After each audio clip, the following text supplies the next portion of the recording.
recibirás. El Evangelio nos diga si aceptando al hermano es como aceptarte a ti.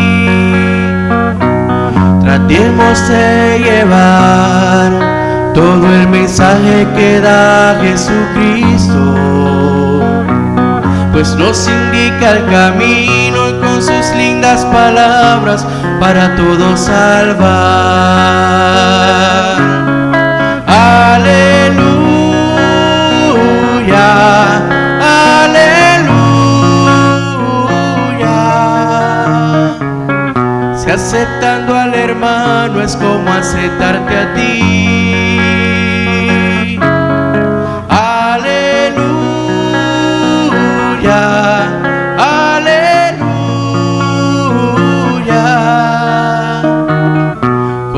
Lindas palabras para todos salvar. El Señor esté con ustedes. Lectura del Santo Evangelio según San Marcos. Gloria a ti, Señor.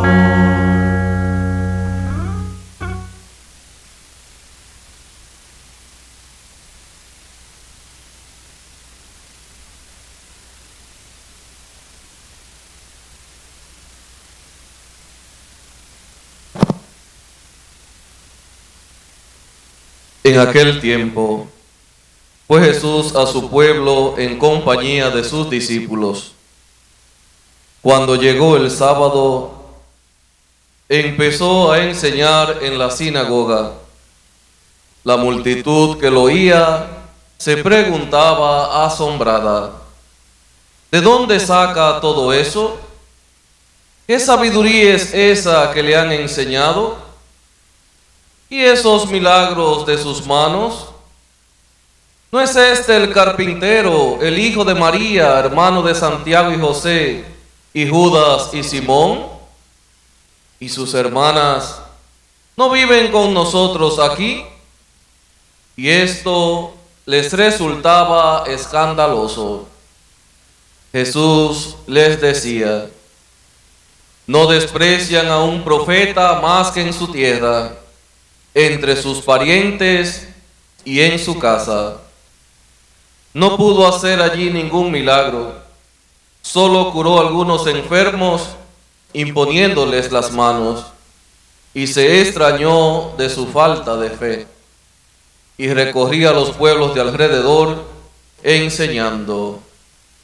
Palabra del Señor.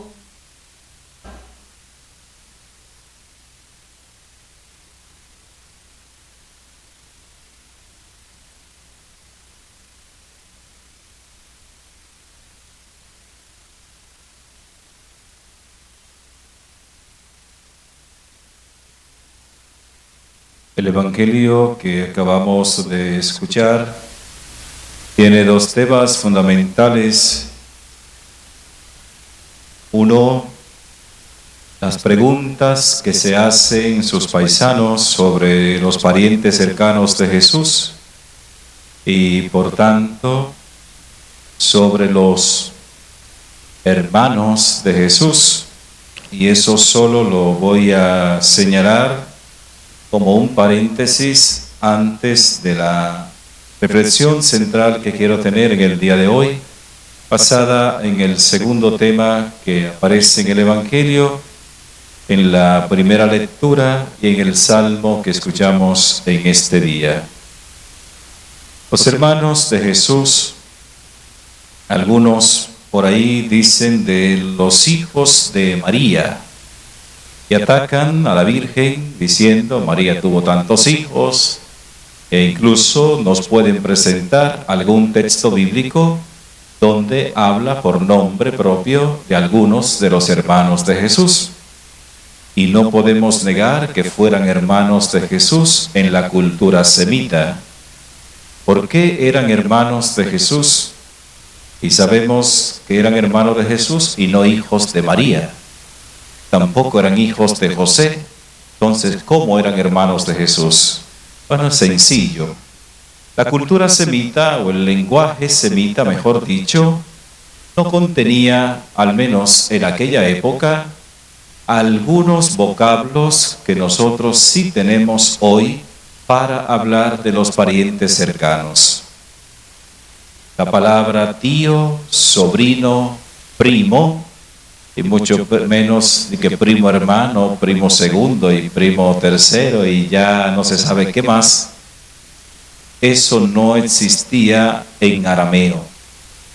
Y como no existían las palabras para esos parientes, se decía que eran hermanos, porque era la única palabra que había. Y eran hermanos todos los que pertenecían a una misma tribu, los que pertenecían a un mismo pueblo, ya en sentido más amplio, y la gente cercana de la familia se llamaban hermanos. Ejemplos hay muchísimos, tanto en el Antiguo como en el Nuevo Testamento, de este uso de un lenguaje de forma indiscriminada para hablar de este tipo de parientes. Por ejemplo, en el libro del Génesis conocemos la historia de Abraham y de Lot. Lot era sobrino de Abraham, pero hay un momento en que el libro del Génesis, si mal no recuerdo, por el capítulo 14, habla de Lot como hijo del hermano de Abraham.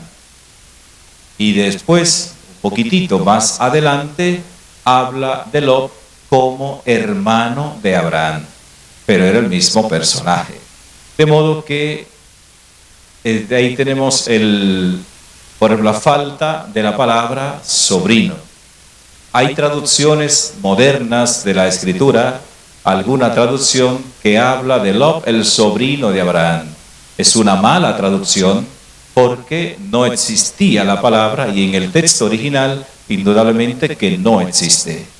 Por tanto, es una mala traducción y tenemos que leer como el texto original, lo más cercano, es decir, hermano de Abraham.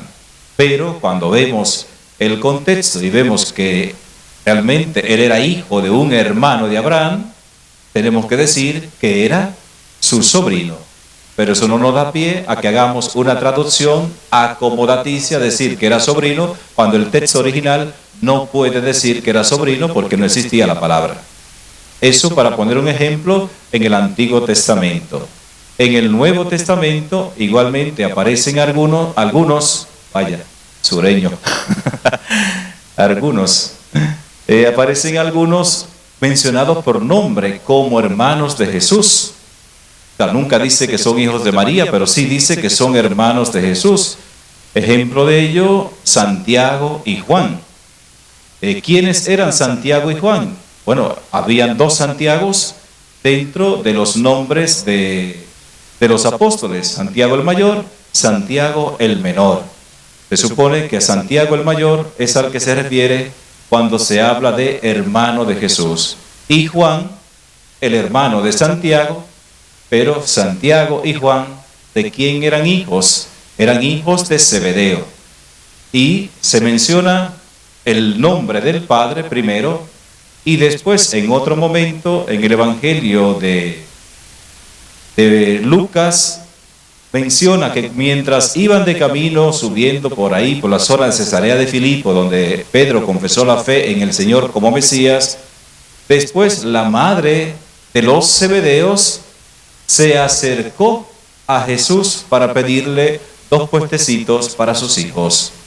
Uno que se siente a la derecha y el otro que se siente a la izquierda cuando estuvieran en el reino.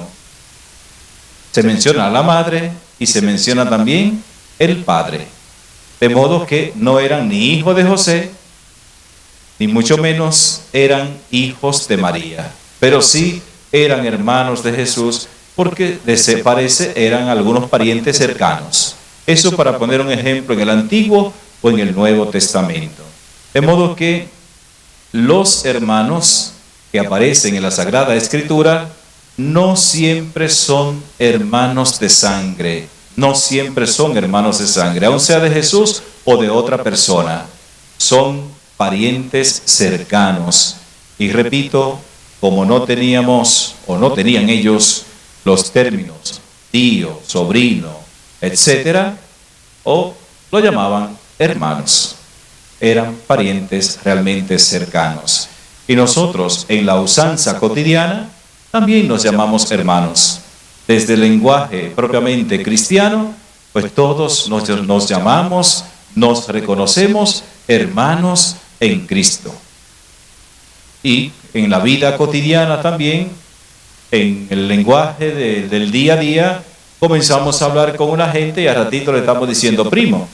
Y si la conversación sigue, nos despedimos como hermanos. O sea que no es porque somos hermanos de sangre que ya somos hermanos, ¿no? Somos hermanos en una cercanía de amistad, lo que sea, o por la fe nos consideramos hermanos.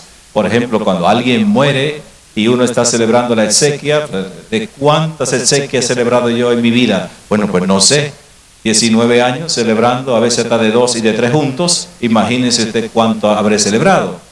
Y yo le llamo hermanos a esos que han muerto que yo nunca le había visto en mi vida. Pero como yo sé que fueron bautizados, entonces puedo decir que eran hermanos en la fe. Eran hermanos en la fe. Y eso no significa un vínculo sanguíneo, sino en este caso, por la fe. Bien, pues cierro el paréntesis que salió más largo de lo que yo pensaba y comienzo con el tema central que quiero tratar en el día de hoy. Y es lo que tiene que ver con el rechazo al profeta. El profeta Ezequiel es llamado por el Señor y enviado a predicar a su pueblo. Un pueblo que, dice el Señor, es un pueblo testarudo, de dura cerviz, de cabeza dura, que no quiere escuchar. A pesar de todo, el Señor le dice al profeta, te escuchen o no, ellos sabrán que hubo un profeta en medio de ellos. Ha sido una constante a lo largo de la historia de la salvación el rechazo por una parte de la población a la voz de Dios. Eso sucedió en el Antiguo, en el Nuevo y sigue sucediendo en la actualidad. Muchos rechazan escuchar la voz de Dios, que se manifiesta por medio de sus enviados, los profetas. El salmista expresa el cansancio precisamente del rechazo, del desprecio. Dice el salmista, misericordia, Señor, misericordia, que estamos saciados del desprecio. Nuestra alma está saciada del sarcasmo de los satisfechos, del desprecio de los orgullosos. Es decir, el salmista igualmente experimenta ese desprecio de la gente que está a su alrededor. Y cuando se experimenta ese desprecio, no queda otra cosa que acudir al Señor. Por eso pide misericordia. Jesús también experimentó el rechazo de su gente. Es lo que hemos escuchado en el Evangelio. Todas estas preguntas nos hablan de gente que conocía a Jesús. ¿Acaso no están sus parientes, sus hermanas, sus hermanos aquí con nosotros? ¿Ese no es el hijo de José, el hijo de María? Esos que vivían ahí en Nazaret, en una cueva. ¿Y no son ellos? ¿Y de dónde él saca todo eso? Toda esa sabiduría, ¿quién se la enseñó? Y la gente se pregunta porque le conoce cercano. Y esto recuerda el título de un libro que escribió Friedrich Nietzsche, este filósofo alemán de mediados del siglo XIX, que se titula Humano, demasiado humano. Esa cercanía lo hace reconocer a Jesús por parte de su gente muy cerquita para decir, yo le voy a poner caso a este que me está hablando, que yo lo conozco desde pequeño, que lo vi nacer, lo vi crecer, lo vi cuando andaba en las calles desnudo, cuando andaba descalzo, cuando le sucedía aquello, lo otro, y conozco todo su accionar. Y la conclusión de Jesús: no rechazan a un profeta más que en su tierra, entre sus parientes. Allí es rechazado el profeta. La familiaridad hace que se rechace al enviado de Dios. Pero Jesús no se arredra, no se echa atrás. Él sigue adelante con su misión, porque sabe y está consciente de ella y sabe que tiene que cumplirla para hacer la voluntad del Padre que le ha enviado. Esa misión profética es la que hoy estamos llamados a continuar nosotros.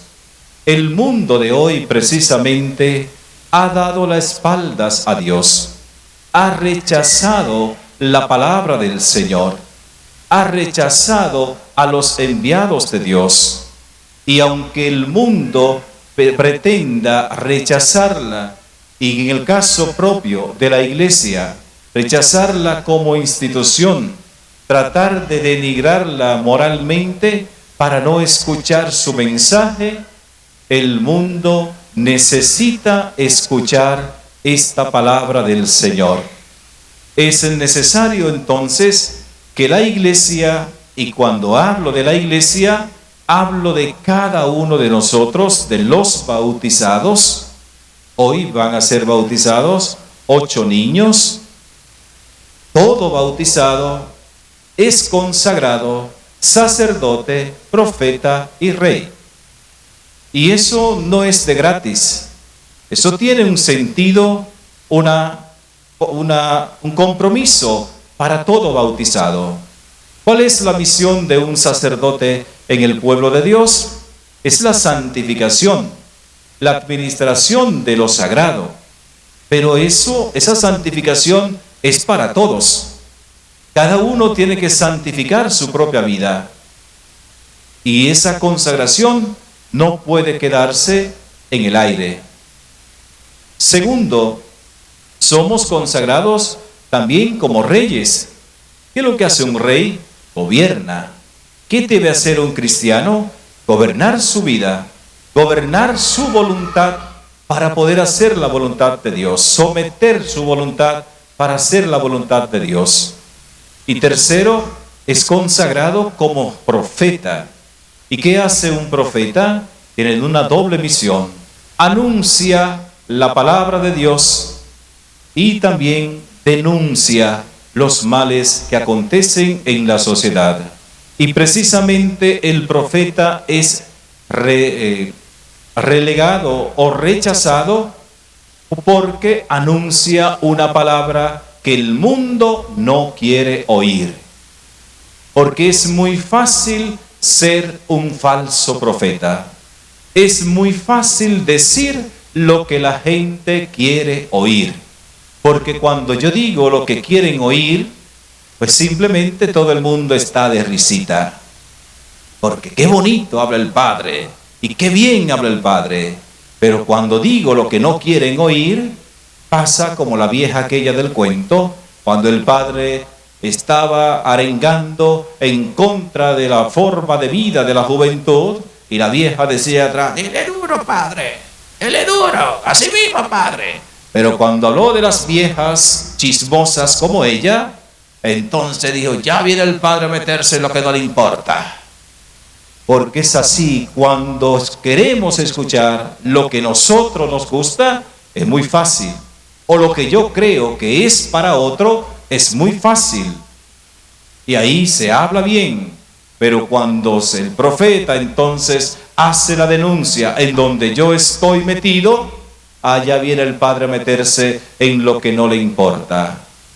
Y por eso hay que callar. Por eso hay que encerrar a la iglesia en la sacristía. La iglesia no puede hablar de ciertos temas porque no le corresponden, porque esos son asuntos políticos, porque esos son asuntos de salud, esos son asuntos del gobierno. Entonces no podemos hablar de lo que acontece en la sociedad porque nosotros somos de otro planeta. ¿De dónde venimos? ¿De dónde somos? ¿A dónde vivimos? Vivimos aquí. Y de las cosas que suceden aquí es que tenemos que hablar, porque precisamente la palabra de Dios es para iluminar nuestra realidad, para que la cambiemos y hagamos de ella algo mejor para todos. Y la iglesia no puede callar, porque algunos pretendan callarla. Por eso la iglesia no puede tener miedo. La voz profética no puede someterse al silencio, porque algunos no quieran escuchar el mensaje. Tenemos que hablar, tenemos que levantar la voz, aunque no se quiera escuchar. Aunque no se quiera escuchar. Aunque duela la voz del Señor, hay que seguir hablando. Hay que seguir proclamando el Evangelio, y no un evangelio acomodaticio a las circunstancias, a los vaivenes del tiempo o de la sociedad. El evangelio no puede acomodarse al mundo actual.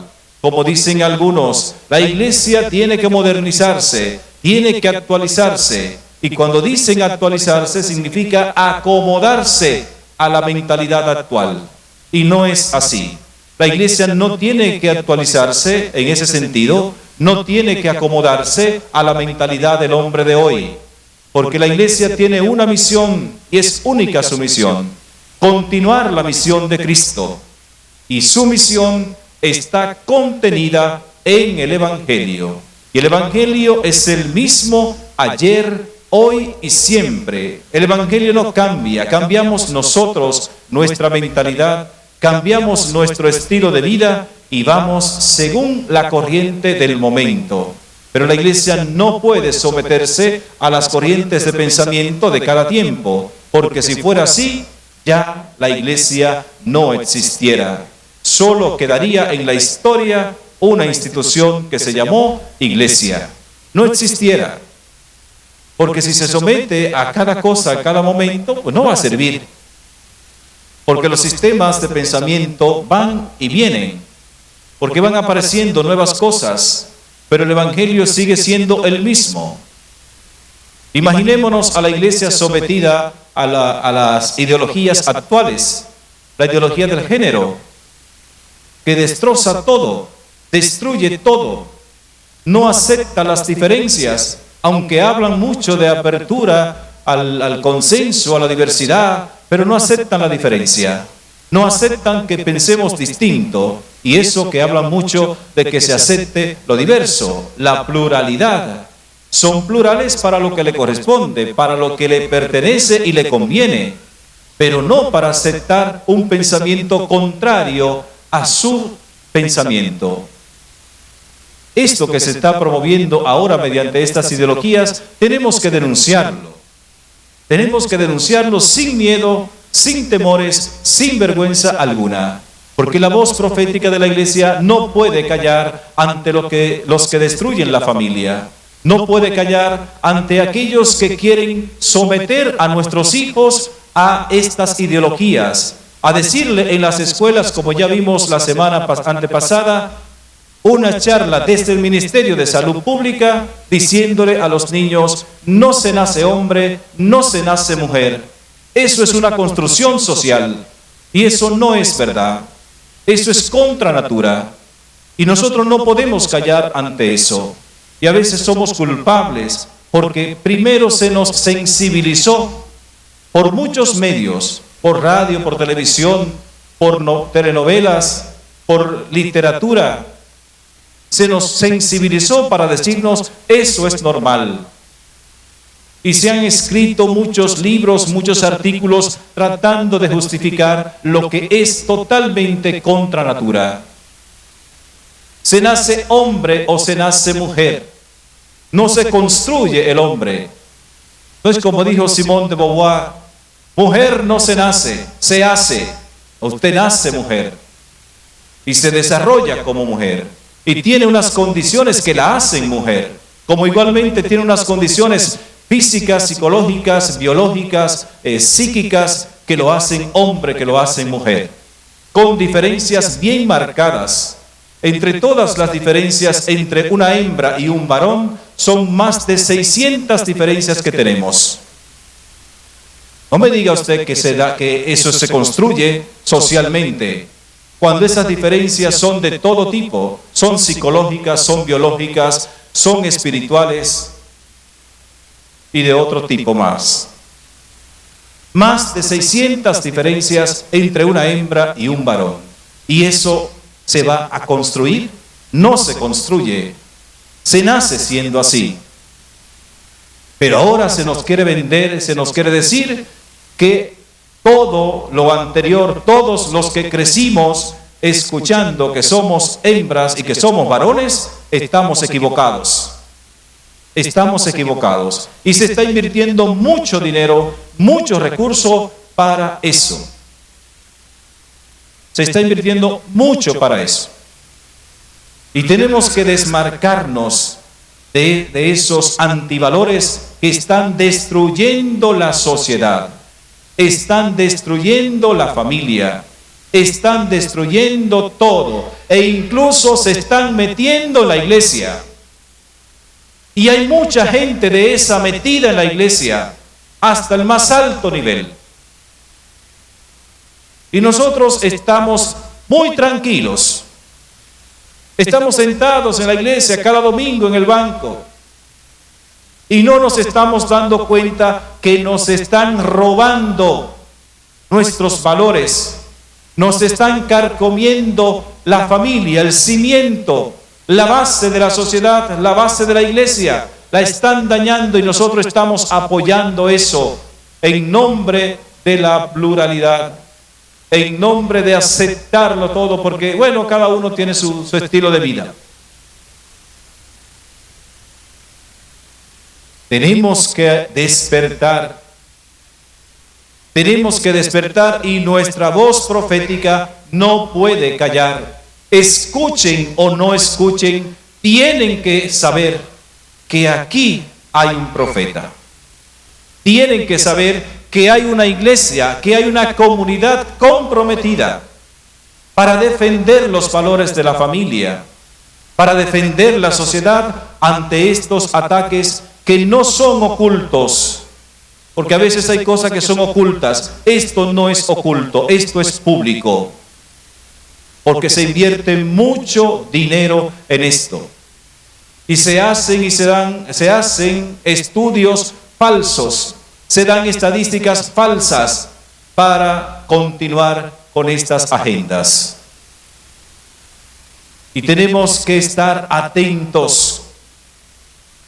Tenemos que estar atentos. Aunque algunos nos rechacen, tenemos que continuar, porque la fuerza del profeta no depende de él. La fuerza del profeta depende de Dios, depende de la palabra de aquel que le ha llamado, que le ha enviado. Porque no es en nuestra fuerza que tenemos que apoyarnos, es en la fuerza de Dios.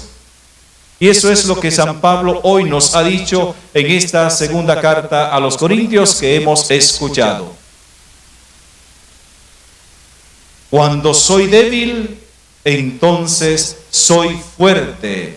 Vivo contento en medio de mis debilidades, de los insultos, de las privaciones, de las persecuciones, de las difamaciones, sufridas por Cristo. La fuerza del profeta no está en él. Reside en la palabra de Dios, reside en aquel que lo ha llamado y que lo ha enviado. Y con esa fuerza es que tenemos que alzar nuestra voz para defender aquello que es conforme a la naturaleza, no siquiera conforme a la visión religiosa, porque eso no se trata de un asunto religioso. Podemos olvidarnos incluso de la presencia de Dios en el mundo. Pero la naturaleza es sabia y nos dice cómo debemos actuar. Nos ha hecho a todos hembras y varones, no existen los términos medios. Y el día que yo me muera, en 2000, en 5000 años, encontrarán una hebra del cabello que no se desaparece nunca.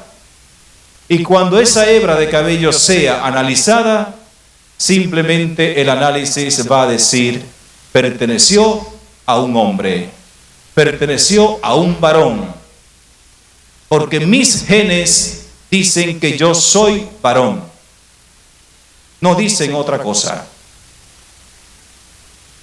Y el día que a una mujer muera, va a pasar lo mismo. 1000 años después se hará un análisis de ADN y va a aparecer, era una mujer. No va a aparecer otra cosa. Simplemente van a decir los estudios, pertenecían a una mujer. E incluso se puede datar la fecha y hasta la edad que tenía cuando murió. Es la ciencia la que nos habla de la naturaleza. ¿Y por qué tenemos que rechazarlo todo en nombre de una ideología perniciosa, dañina, satánica? ¿Por qué tenemos que sacrificarlo todo en nombre de aceptar estas cosas? No significa el rechazo a la persona, y a veces tiene una preferencia equivocada, pero es su preferencia. Pero no me diga que tu preferencia es un derecho, no me diga que tu preferencia yo tengo que aceptarlo como bueno y válido para todo el mundo. No es posible. Esa es tu preferencia. Yo soy sacerdote y ser sacerdote no es un derecho.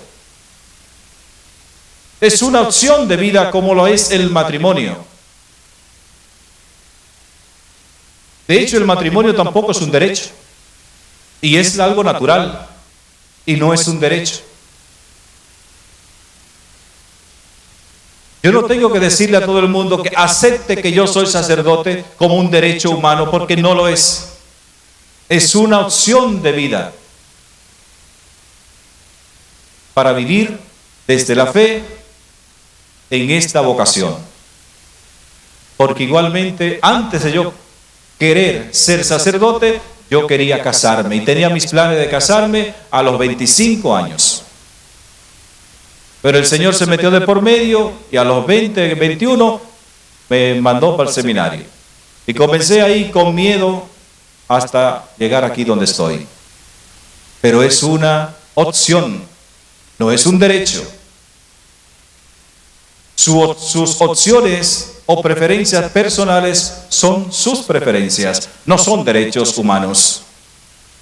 Y si yo rechazo eso para mí y para los míos, no significa que te estoy odiando a ti, como nos acusan a todos de odio.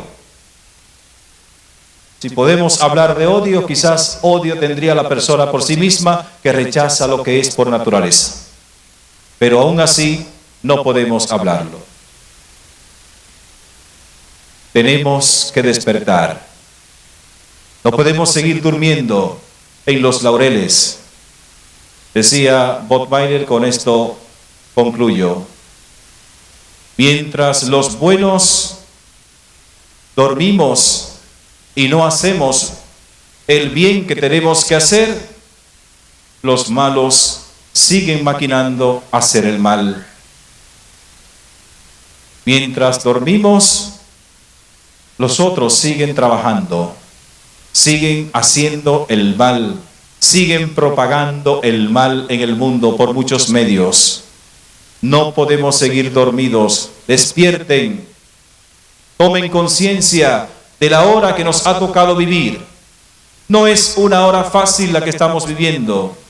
Es una lucha muy fuerte contra intereses grandes de personas que quieren abiertamente reducirnos prácticamente a cenizas.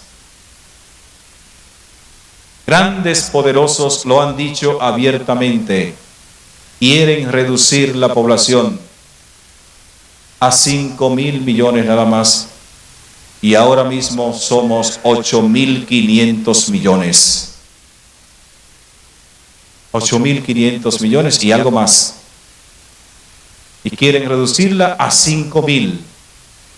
Para eso, alguien hizo el cálculo y dijo, hay que matar